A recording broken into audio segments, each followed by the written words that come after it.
تو بڑی بابرکت ہے وہ ذات، الذی، وہ ذات جس نے خلق الموت والحیات، جس نے پیدا کیا موت کو بھی اور زندگی کو بھی۔ انسان ذہن میں جب بھی لاتا ہے نا تو زندگی تو ذہن میں آ جاتی ہے کہ ہاں یہ زندگی ہے جو ہم گزار رہے ہیں، لیکن موت تو بس ختم ہو جانے کا نام ہے، نہیں۔ اس آیت سے ہمیں پتہ چلتا ہے کہ موت ایسی حقیقت ہے، ایسی مخلوق ہے اللہ تعالیٰ کی، جس کو اللہ تعالیٰ نے پیدا کیا ہے۔ ایسی چیز نہیں ہے کہ بس زندگی ختم ہونے کا نام موت ہے۔ موت الگ مخلوق ہے، زندگی الگ مخلوق ہے، کیونکہ اللہ تعالیٰ نے دونوں کے بارے میں فرمایا نا، خلقہ، اس نے پیدا کیا ہے، دونوں مخلوقات ہیں اللہ تعالیٰ کی۔ دیکھیے نا قیامت کے دن موت کو کیسے لایا جائے گا، مینڈے کی شکل میں، اور اس کو جنت اور جہنم کے درمیان ذبح کر دیا جائے گا۔ اس کا مطلب مخلوق ہے اللہ تعالیٰ کی، اور حیات بھی مخلوق ہے۔ تو اللہ تعالیٰ نے فرمایا کہ یہ اللہ تعالیٰ کی مخلوقات ہیں۔ کس لیے پیدا کیا ان کو؟ کیوں اللہ تعالیٰ نے زندگی اور موت کا یہ سلسلہ رکھا ہوا ہے؟ کیوں اللہ تعالیٰ نے حیات رکھی؟ ایک تو وہ ہے جس کو ہم گزار رہے ہیں، یہ حیات، اس کے بعد موت ہے، پھر حیات کا ایک اور دور ہے۔ پیدا ہونے سے پہلے بھی ایک موت تھی ہماری، جس وقت روح اور جسم کا کوئی ہمارا ملاپ نہیں تھا، تو وہ بھی موت کی سی کیفیت تھی۔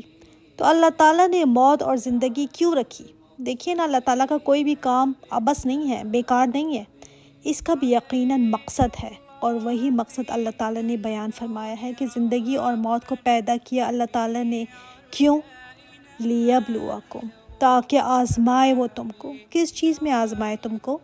ایکم احسن عملا، کہ کون ہے تم میں سے جو احسن عمل کرتا ہے۔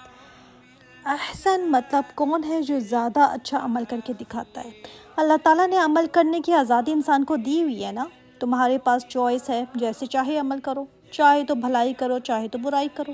اللہ تعالیٰ نے تو ٹیسٹ کرنا ہے، اختیار دے کر اللہ تعالیٰ نے ٹیسٹ کرنا ہے۔ ایگزامینیشن ہال میں آپ بیٹھتے ہیں، ٹیسٹ دیتے ہیں، تو آپ کو چوائس دی جاتی ہے نا، چاہے تو لکھیں، چاہے تو آدھا بیچ میں صحیح لکھیں، چاہے تو آدھا غلط لکھیں، چاہے تو سارا صحیح لکھیں، چاہے سارا غلط لکھیں۔ اب ٹیچر آپ کو ڈکٹیٹ اگر کروا دے تو پھر تو امتحان نہ ہوا نا۔ تو اللہ تعالیٰ نے جو انسان کو اختیار دیا ہوا ہے نا، انسان کی چھوٹی سی عقل، تھوڑا سا اختیار پا کر وہ سمجھتا ہے میں پورا ہی با اختیار ہو گیا ہوں۔ اب وہ ہستی کے سامنے کھڑا ہو جاتا ہے، کوسچنز کرتا ہے کہ میرے پاس بھی اختیار ہے، جو چاہے کا کروں گا۔ حالانکہ انسان کو تو بہت زیادہ لمیٹڈ اختیار دیا گیا ہے، اور اختیار کس میں ہے اس کا؟ صرف عمل میں۔ کیا ہمارا زندگی موت پر اختیار ہے؟ نہیں۔ زندگی موت تو بہت بڑی چیز ہے، چلے کیا ہمارا اختیار اتنا بھی ہے کہ ہمارے بال سفید نہ ہو؟ ہمارا کیا اختیار ہے کہ ہمارے ناخن بڑے نہ ہوں یا ہمارے بال نہ اگیں؟ ہم تو چھوٹی چھوٹی چیزوں میں بے اختیار ہیں۔ صرف اختیار اگر ہمیں دیا گیا ہے تو عمل میں۔ اللہ تعالیٰ دیکھنا چاہتا ہے کہ تم میں سے کون ہے جو احسن عمل کرتا ہے۔ اللہ تعالیٰ نے ہمیں ٹیسٹنگ پیریڈ میں ڈال دیا کہ اب تم کیا کرتے ہو اس زندگی میں۔ اس میں جو بھی اپس اینڈ ڈاؤنز، جو بھی حالات آتے ہیں، کبھی تنگی ہے، کبھی فراغی ہے، کبھی خوشی ہے، کبھی غم ہے، کبھی کامیابی ہے، کبھی ناکامی ہے، سب ہمارے ٹیسٹ ہیں۔ ان میں ڈال کر اللہ تعالیٰ چیک کرتا ہے کہ کون حرام کاموں میں پھر جاتا ہے، اس کے بعد کون شکر کرتا ہے، کون صبر کرتا ہے، کون اللہ تعالیٰ کی عبادت کرتا ہے، کون اطاعت کرتا ہے، کون نافرمانی کرتا ہے۔ باتیں تو بہت ہوتی ہیں ہمارا کہ ہمارا ایمان بہت زیادہ ہے، میں تو ایسی ہوں اور ویسی ہوں۔ پتہ کب چلتا ہے؟ جب اس کا ایگزام لیا جاتا ہے، کون کس لیول پر ہے۔ صرف باتیں ہی رہ جاتی ہیں، اور کون واقعی میں اس کے اندر کچھ ہے، صرف امتحان ہی بتا سکتا ہے۔ ایسا نہیں ہے کہ اللہ تعالیٰ کو پتہ نہیں ہے تو اس لیے امتحان لیا جاتا ہے، نہیں، ہمیں بتانے کے لیے کہ کل کو تم یہ نہ کہو کہ میں تو ایسی تھی اور ویسی تھی۔ اس کو تو ازل سے پتہ ہے کہ ہم نے کیا کرنا ہے۔ جیسے ہمارے 3 گھنٹے کا امتحان ہوتا ہے نا، ایسے سمجھ لیں یہاں 30 سال کا امتحان ہے۔ کیوں 30 سال کیوں؟ ہماری جو ایوریج لائف ہے، آپ صلی اللہ علیہ وآلہ وسلم نے فرمایا کہ میری امت کی 60 سے 70، 60 سے 70 سال ہوگی۔ اگر کسی کی زندگی 60 سال لگا لیں، اس میں وہ روز 8 گھنٹے سوتا ہے، تقریباً 1/3 آف دا ڈے وہ نیند میں گزارتا ہے، تو وہ 1/3 پارٹ نکال لیں، 60 کا 1/3 کتنا ہوا؟ 20 سال تو اس نے نیند میں گزار دیے۔ باقی 15 سے 20 سال جس میں بچپنا ہے، عقل نہیں ہے، کوئی ایسی سمجھ بوجھ نہیں ہے، چلو 10 سے 15 سال لگا لیں، اب باقی کتنے رہ گئے؟ 20 سے 30 سال رہ گئے، جس میں انسان نے ثابت کرنا ہے کہ اللہ تعالیٰ میں اس لائق ہوں کہ تو مجھے جنت میں داخل کر دے۔ یہی بات انسان بھلائی رکھتا ہے کہ میں ٹیسٹ میں ہوں، میں ٹیسٹ میں ہوں۔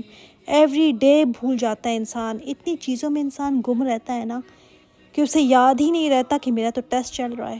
20-30 سال کا امتحان مجھے دینا ہے، جس پر پوری ایٹرنل لائف، ہمیشہ ہمیشہ کی زندگی ڈیپینڈ کرتی ہے۔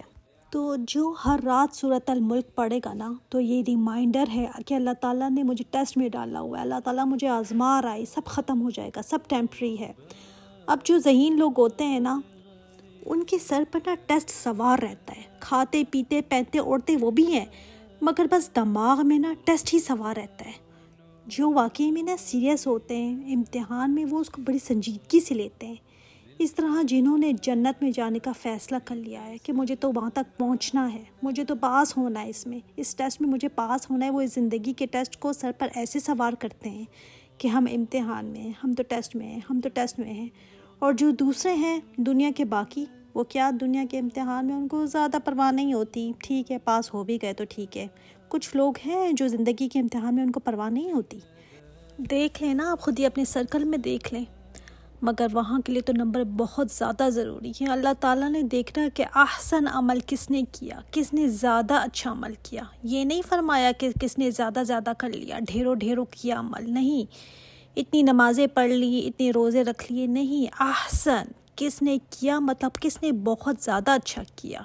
یعنی کوانٹٹی نہیں دیکھی جائے گی، کوالٹی دیکھی جائے گی، کہ ہو سکتا ہے کوئی بہت زیادہ عمل کر کے لایا ہو، لیکن قیامت کے دن اس کی کوالٹی کچھ بھی نہ ہو، تو وہ عمل جو ہے نا پھر اس کی ویلیو نہیں ہوگی۔ اللہ تعالیٰ کو کون سا عمل پسند ہے؟ جس میں کنٹینیوٹی ہو، مسلسل کیا جائے، چاہے تھوڑا ہو۔ بیکار 10 چیزیں اگر آپ کوئی گفٹ میں دے دے تو آپ کیا کہیں گے؟ کیا بیکار چیزیں اٹھا کر دے دی ہیں مجھے؟ وہ یہ نہیں کہے گا کہ واہ کتنی 10 چیزیں مجھے ملی ہیں۔ دوسری طرف کوئی ایک چیز آپ کو دے، لیکن وہ اچھی دے، تو وہ آپ کیا کہیں گے کہ مجھے بہت اچھی چیز دی ہے اس نے۔ تو اللہ تعالیٰ کے سامنے بھی جب اعمال رکھے جائیں گے نا، تو یہ نہیں کہ بس میں نے تو اتنے کیے تھے، نہیں، کوالٹی کیا ہے اس کی، کیا اس لائق تھے کہ مجھے اللہ کے سامنے میں اس کو پیش کر سکوں، اس کو دکھائے جائیں کہ اللہ تعالیٰ کی میں یہ کر کے لائی ہوں۔ اللہ تعالیٰ تو خوش ہوگا کہ میرے بندے نے کتنی ایفرٹ کی ہے، اس کو اچھا کر کے لایا ہے میرا بندہ۔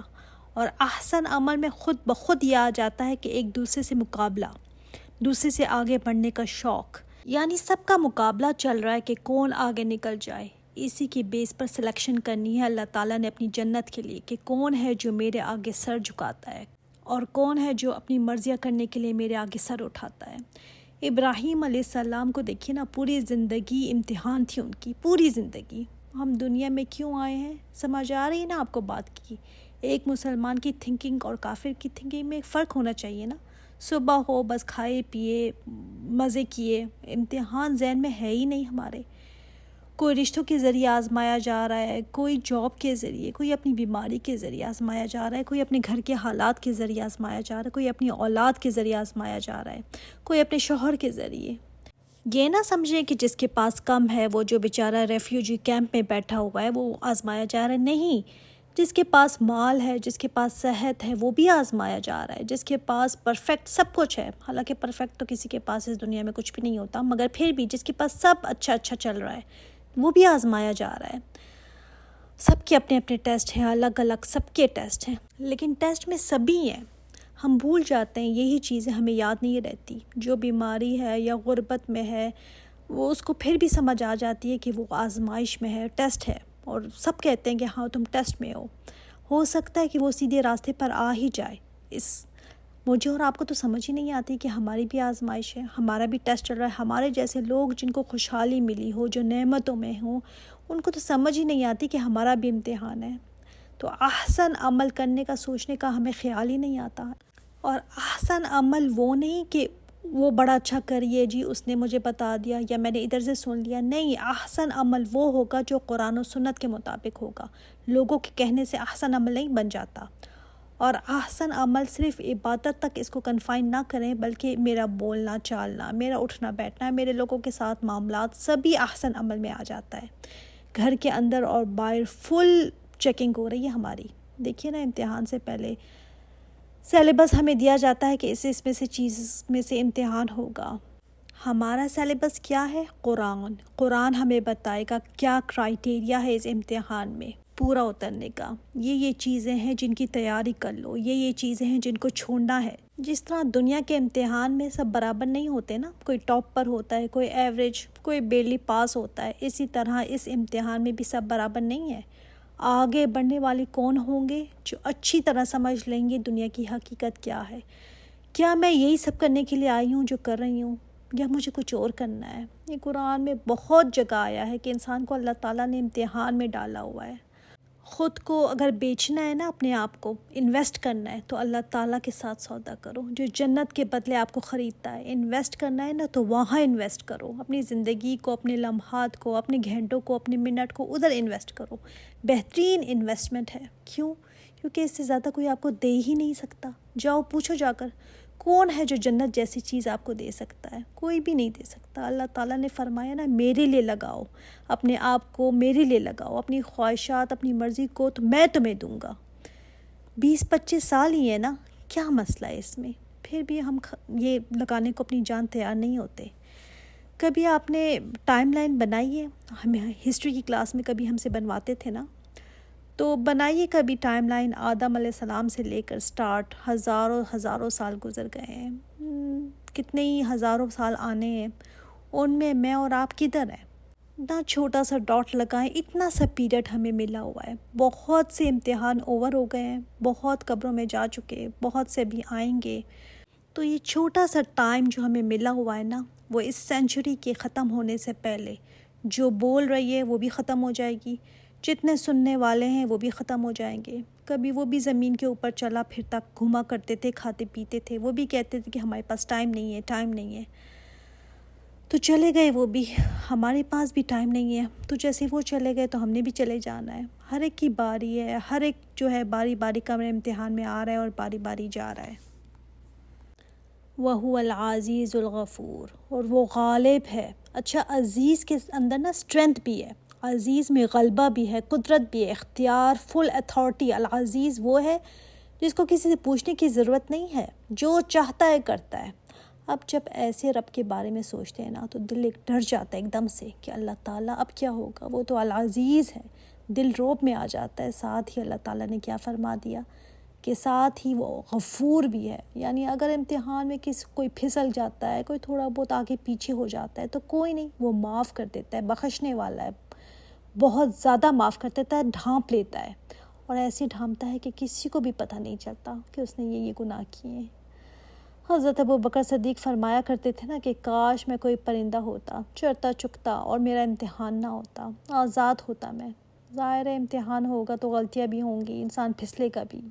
اتنا ڈرا کرتے تھے وہ لوگ کہ ہم کس مشکل میں پڑ گئے ہیں.